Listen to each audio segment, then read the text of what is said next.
+2 second year economics रे थिबा जोगण chapter ए chapter रे मोस्ट इंपोर्टेंट 2 मार्किया क्वेश्चन अछि डिस्कस करबा जाके आपन को बोर्ड एग्जाम पाए इंपोर्टेंट जोगण चैप्टर 2 मार्किया क्वेश्चन। प्रथम क्वेश्चन आसुची जोगण कहिले कोन बुझ। जोगण कहिले कोन बुझ। जोगण कहिले जन उत्पादनकारी एक निर्दिष्ट समय रे एवं एक निर्दिष्ट दाम रे बिक्री करबा को चाहुथिबा द्रव्यर परिमाण को बुझाए। एक निर्दिष्ट समय रे एक निर्दिष्ट दाम रे बिक्री करबा को चाहुथिबा एक द्रव्यर परिमाण को बुझाए। द्रव्यर दर, अन्य द्रव्यर दर, प्रयुक्ति विद्यार स्तर, फार्म आभिमुख्य इत्यादि उपादान कौनसी द्रव्य जोगण को प्रभावित करिथाए। नेक्स्ट क्वेश्चन जोगण सूत्र कौन। जोगण सूत्र कौन। Law of supply. जोगण सूत्र द्रव्यर दर और जोगण परिमाण मध्य रे प्रत्यक्ष संपर्क स्थापन करिथाए। को संपर्क ना प्रत्यक्ष संपर्क स्थापन करिथाए। एटा मध्य गोटे शॉर्ट क्वेश्चन। जोगण सूत्र रे द्रव्यर दर और जोगणर परिमाण मध्य रे केउ प्रकार संपर्क स्थापन करिथाए। प्रत्यक्ष संपर्क स्थापन करिथाए। ए सूत्र अनुसार अन्य विषय अपरिवर्तित रही कौनसी द्रव्यर दर वृद्धि पाइले, द्रव्यर दर वृद्धि पाइले ताहार जोगणर परिमाण वृद्धि पाए।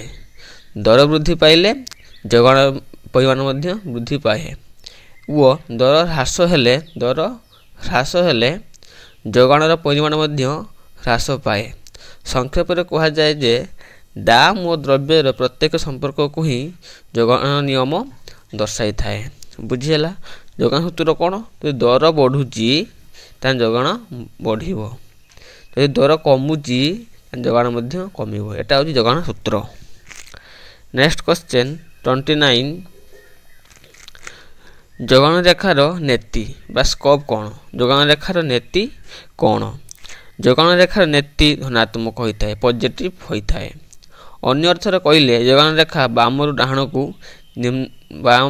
को ऊर्ध्वगामी भाव गति करथाए। बामरु डाहण को ऊर्ध्वगामी भाव गति करथाए।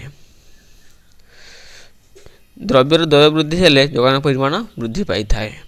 आ कोन एवं दर ह्रास हेले जोगण परिमाण मध्य ह्रास हेबा सूचित करे थाए। दर ह्रास हेले दर कमिला जोगण परिमाण मध्य कमिबो।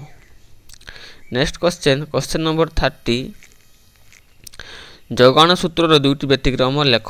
जोगण सूत्र दुईटी व्यतिक्रम बा एक्सेप्शन लेख। जोगण रेखार दुईटी व्यतिक्रम हैला भविष्यत दाम रो परिवर्तन प्रत्याशा, भविष्यत दाम रो परिवर्तन प्रत्याशा एवं अन्य विषय रे परिवर्तन एवं अन्य विषय रे कोन ना परिवर्तन।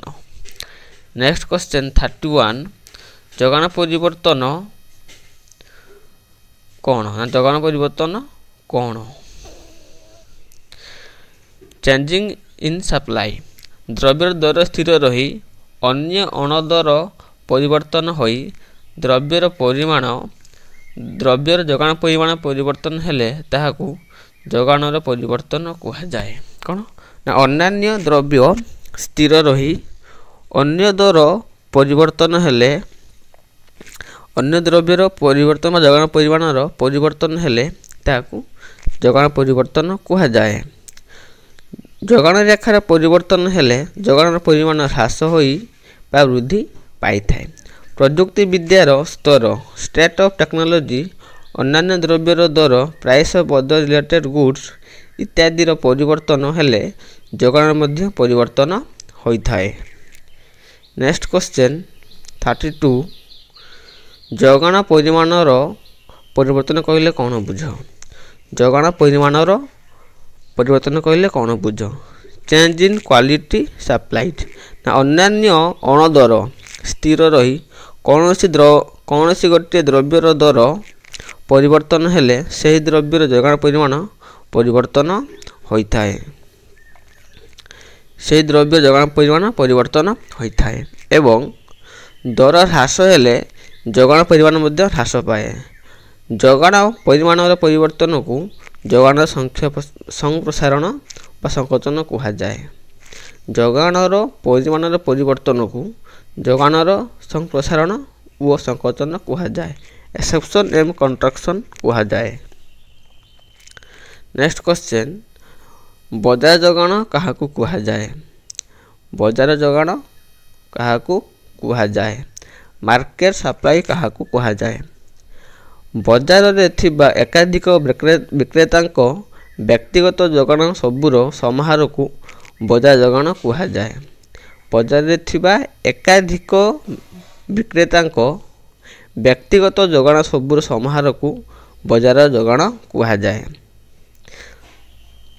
ବ୍ୟକ୍ତିଗତ ଯୋଗାଣର ପରିମାଣକୁ ଆନୁଭୂମିକ ସମ୍ମିଶ୍ରଣ ବା ହରିଜଣ୍ଟାଲ ସମ୍ମିଶ୍ରଣ କରାଯାଇ ବଜାର ଯୋଗାଣର ରେଖା ଅଙ୍କନ କରାଯାଏ।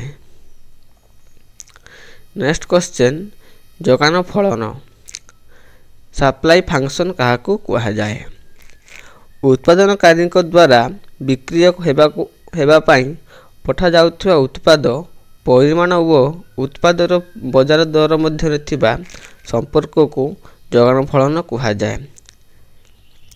ଉତ୍ପାଦନକାରୀଙ୍କ ଦ୍ୱାରା ବିକ୍ରିତ ହେବା ପାଇଁ ପଠାଯାଇଥିବା ଉତ୍ପାଦ କୌଣସି ପ୍ରଡକ୍ଟ ପରିମାଣ ଓ ଉତ୍ପାଦ ବଜାରର ଦର କେତେ ରେସ୍ ବା ପ୍ରାଇସ୍ ମଧ୍ୟରେ ଥିବା ସମ୍ପର୍କକୁ ଯୋଗାଣ ଫଳନ କୁହାଯାଏ। ସପୋଜ କୌଣସି ଏକ ଦ୍ରବ୍ୟ ଉତ୍ପାଦ ବା ପ୍ରଡକ୍ସନ୍ ହେଲା, ତାର କେତେ ପରିମାଣ ଅଛି ଏବଂ ତାର ଉତ୍ପାଦିତ ବଜାରରେ ଦର କେତେ ଅଛି ବା ପ୍ରାଇସ୍ କେତେ ଅଛି, ସେଇ ଉତ୍ପାଦ ଆଉ ପ୍ରାଇସ୍ ମଧ୍ୟରେ ଯେଉଁ ସମ୍ପର୍କଟା ଥାଏ ତାକୁ ଆମେ କ'ଣ କହିବା?